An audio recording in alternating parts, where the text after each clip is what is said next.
Thank you for tuning in to the JDW Sports Talk Show, where every fan is welcome. And today we're going through every single Indianapolis Colts pending free agent, which in total the Colts have 29. First, we're going to go over some of the smaller names. We're going to go over some practice squad guys, some depth pieces. Then towards the end of the video, we're going to be going over some bigger guys. As the video goes on, we're going to be talking about more important guys, maybe more controversial guys. So let's get into this video. Let's not waste too much time. If you're doing like Colts content, draft content, all football content, news, make sure to like, subscribe, and put the post notification bell on so you do not miss any future videos. So let's get into this video. Let's not waste too much time. So the first guy that we're going to talk about here is Skye Moore. I say no. Other than the first year, he hasn't been on the roster much at all. He hasn't made much. He hasn't done much. I say no. And then you have Jake Elderncamp. I say yes. They're probably going to bring him back because he's a practice squad guy. They always have him in the practice squad, and they do call him up once in a while when the O-line is very thin, which has happened quite a bit this last year, which has happened a few times throughout the last few years. Let's resign Jake Elderncamp, who is a very well-known guy in the system, and then you have Ashton Dolan, who is a guy that this Indianapolis Colts team really knew how to use. Ashton Dolan, whether it was wide receiver or whether it was in the special teams. Many are gonna go and say, no, he's not a good receiver. You got to move on.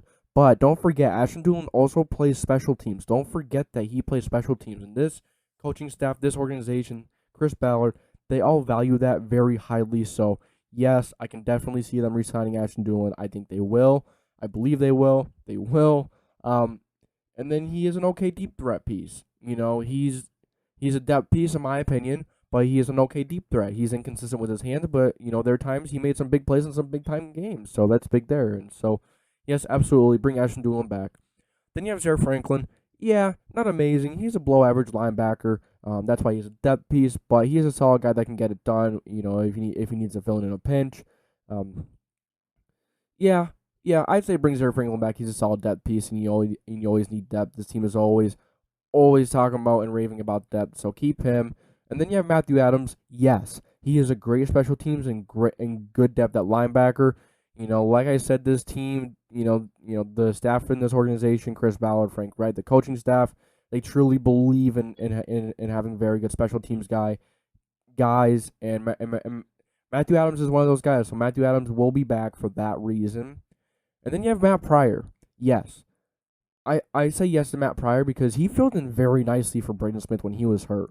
When Smith was hurt, Pryor came in and he performed at a very high level. And then the same thing when we took Fisher out at in the last game versus Jags, very embarrassing game, but we took Fisher out, put Pryor over there, and Pryor did so much better than Fisher. Not saying much because Fisher was very bad most of the year. Came in, beginning of the year, struggled, middle of the year, got better but not great, and then he took a big dip towards the end of the year.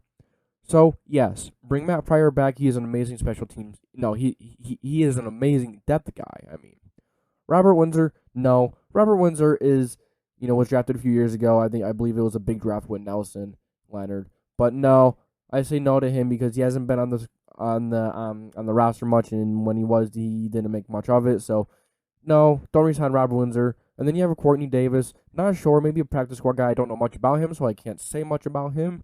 And then you have Michael Badgley. So this is a bit of a controversial one because, Hot Rod, it was believed that he was healthy, maybe halfway through the season, a few weeks after he suffered the hip injury. But they still kept Michael Badgley because Badgley was the hot foot.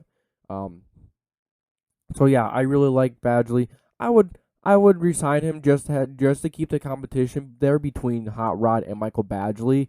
I think that would be a great idea to have both of them compete because both struggled last season, but Michael Badgley was very good, throughout the whole season, even though he did have times where he struggled a little bit, but I thought he was better than Hot Rod, so I would take Michael Badgley back and then have Hot Rod and Badgley compete for that starting kicking job. Then you have Nick Nelson, a guy I don't know anything about Nick either, so not sure. Practice squad guy maybe, but I guess we'll see. And then you have Taylor Stallworth. He's another guy that is a controversial one at times. He definitely can be. Taylor Stallworth really, really filled in nice as rotational piece. He was a really nice rotational piece, and at times he brings a lot of heat. And he's a very good run stopper, but he is inconsistent. He does disappear at times. So do you bring him back? I don't know. I would say no. I don't think so. I think he's gonna want to go somewhere else. I think someone else. I think some other team will be willing to give him more money than the Colts will. So let him go somewhere else. He's gonna want to go test the free agent market. If no one offers him, and then then you may be bringing him back. But in general, I say no. And then you have Antoine Woods, a bit of a similar situation. I believe this guy was hurt most of the year, um, so I would bring him back. I would bring him back though because Antoine Woods, he's a very good run guy. He's a very good run stopper, and he has potential. So we already seen Stallworth a lot, but we haven't seen much of Woods. So I would bring Woods back, give him another year, see what he can do. Maybe he stays on the roster. Maybe he's a cut in training camp. We don't know, but I think that's a guy that is worth bringing back, and I think he will. I don't think other teams are really going to be interested in him, like maybe they will be with Taylor Stallworth. And then you go to safety, Andrew Sedejo. I say no. Andrew Sedejo puts all of his heart on the field, and you can see it. It's evident. He puts his body on the line for the team. Really makes some big hits, but he also takes some very poor angles to the runner. His pursuit is below average. But he's a fun vet. He's a fun vet. He's a hard hitter. Not a great player, but he's below average, maybe average at times. Like I said, he takes bad angles to the runner. So I would say no, though. I would say no because we're going to have Julian Blackmon coming back. We're going to have Corey Willis. Andrew Sedejo is really aging. He did, like I said, he goes for a lot of those big hits, which usually get penalized a lot nowadays. So Andrew Sedejo, no. And then there were times where I just couldn't stand him. He was just so bad. So you know what? Yeah, no Andrew Sedejo. He is a big no. Then you have Taekwon Lewis. A guy that has been hurt a lot. Kind of like Kawako Toure. Both of those dudes have been hurt a lot. So it's kind of tough to evaluate them. But when they're healthy, they've been very good. He has been very good when he's healthy. He was really kind of had having a big year like Grover Stewart did last year before he got hurt.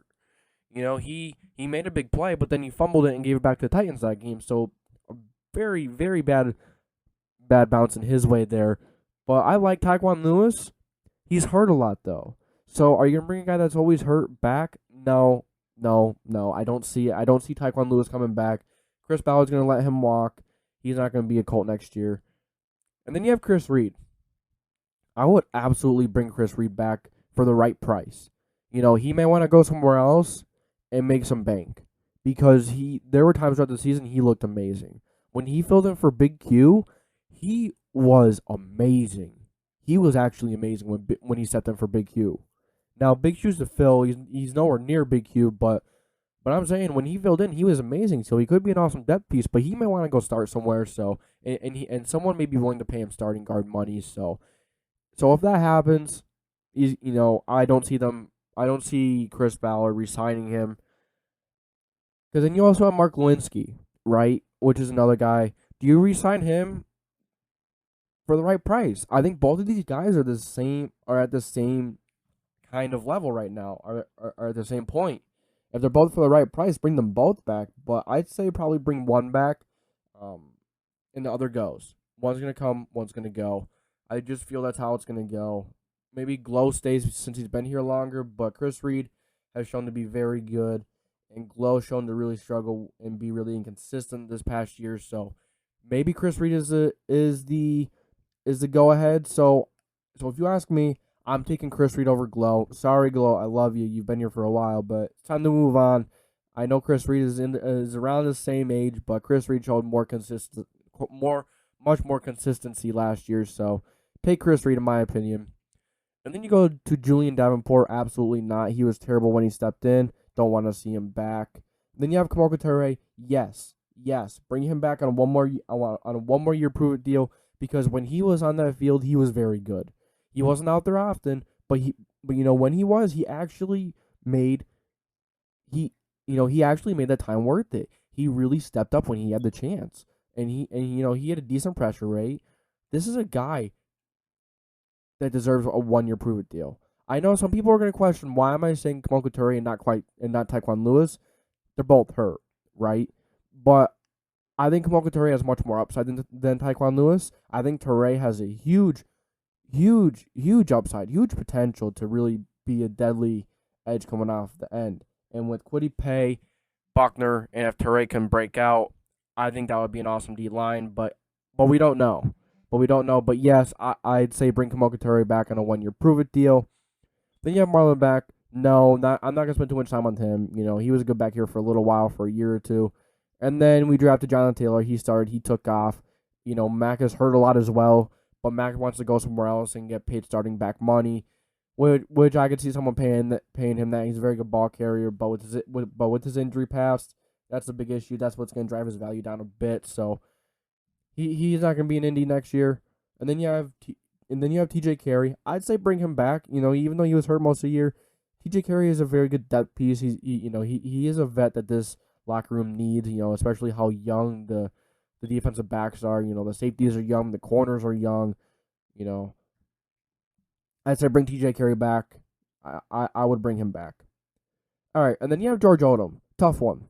Colts will love him back for special teams, right? And he is a fantastic depth piece. When Julian Blackmon went down, Odom stepped in, and he was an amazing safety. He was amazing, but I think he wants to go somewhere else, and I think he wants a chance to start at safety.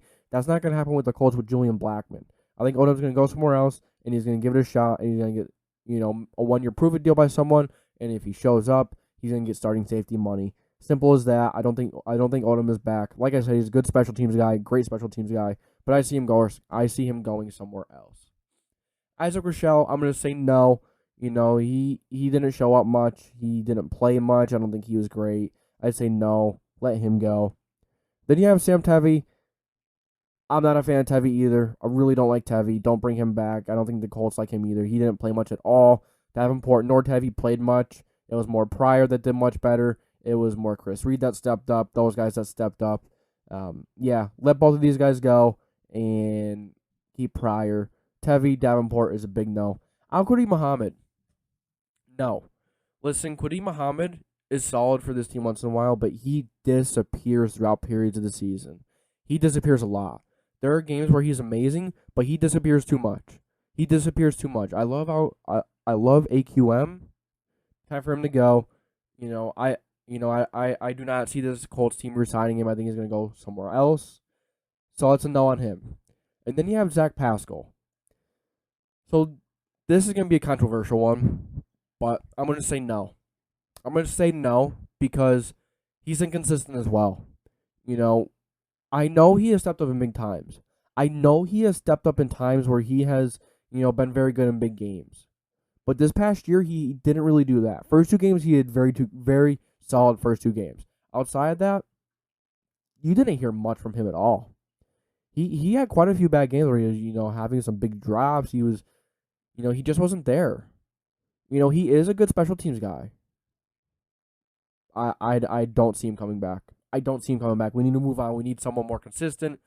We need someone more dynamic. Like I said, Pascal is a solid receiver sometimes, not all the time. We need more consistency, and we need more of an explosive piece than Zach Pascal. I like Pascal. I do.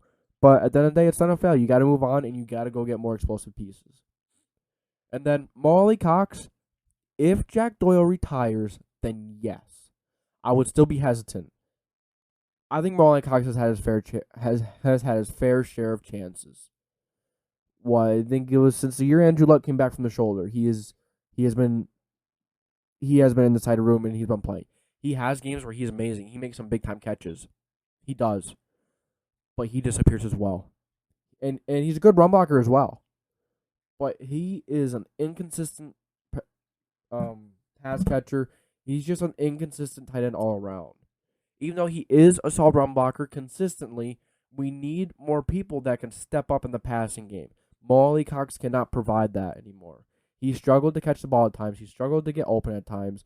And, times when Carson Wentz did actually put the ball on him, he dropped it. He's got to come down with those balls that, he is built to come down with those jump balls. And if you're not going to do it, oh well. Got to move on. So, Xavier Rhodes is another one. I say no. He is injury prone. I am comfortable with having Rock Ya-Sin, Isaiah Rodgers, and Kenny Moore as the starting corners. I know, it may sound crazy, But I like the way Isaiah Rogers played this year. I like the way Rock Ya-Sin played this year. Rock Ya-Sin had a mini breakout year. Kenny Moore did struggle, but Kenny Moore is an amazing slot guy. Every great player struggles at times. Every player has struggles. Every player has those stretches. Kenny Moore just had one of those stretches at the worst possible times. Yeah, I know. It looks bad, but Kenny Moore is solid. Kenny Moore is solid in the slot. And then Rock had a very solid year this year. Very solid year. He was consistent. He did have a few games where he had a few hiccups, but he's been looking a lot better than he was. And then Isaiah Rogers looked really good this year, too. His ball skills are amazing. Keep Isaiah Rogers. Let him start. Xavier Rhodes, no. He's injury prone. How many times have we seen Xavier Rhodes go down and be out, a few plays, and those few plays actually have a huge impact on the game? Last year in Buffalo. Not this year, but last year in the playoffs versus Buffalo. He went down, 3 plays? And it took 3 plays for Stephon Diggs to burn T.J. Carey. Now, you may question me there. Why would you bring T.J. Carey back then? Because T.J. Carey is a very versatile piece that can play all over. I think T.J. Carey is an awesome veteran piece as well. Keep T.J. Carey. Get rid of Xavier Rhodes. I like Xavier. Xavier Rhodes. He's good when he's healthy, but he struggles to stay healthy. He is injury prone, and he always starts the season off slow. Rhodes isn't the guy. No more. And then you have Mark Lewinsky at the right place. Yes, I already talked about him. And then T.Y. Hilton. If he doesn't retire, absolutely, you are absolutely going to re-sign T.Y. Hilton if he doesn't retire. Will he? I think he's going to. Unfortunately, I think he's going to retire this offseason. But if he doesn't, bring him back. And then you have Eric Fisher. No, absolutely not. Eric Fisher, I talked about this before in this video. Eric Fisher had a good, had an okay start. He came back earlier than expected. Rams game, he struggled. First few games back, he struggled. First 2 or 3 games, he struggled. Then he had a decent stretch there. Then he went down. Then he went downhill so fast. He was terrible towards the end of the season. He was terrible. Absolutely terrible down the stretch. So yeah, that's an issue. Fisher, gone. Don't bring him back. Let him go. So those are the 29 guys that need a contract in Indy. Who do they resign? Who do they not resign? Let me know who you agree with, what you agree with. Do you agree with me with any of these guys? Let me know if you disagree. Thank you for tuning in to the JDW Sports Talk Show, where every fan is welcome. Hope you all had a great day, having a great day. Like I said, if you enjoyed, make sure to like, subscribe, and put the post notification bell on if you enjoy football content, Colts content, draft content. And I'll catch y'all later. Peace.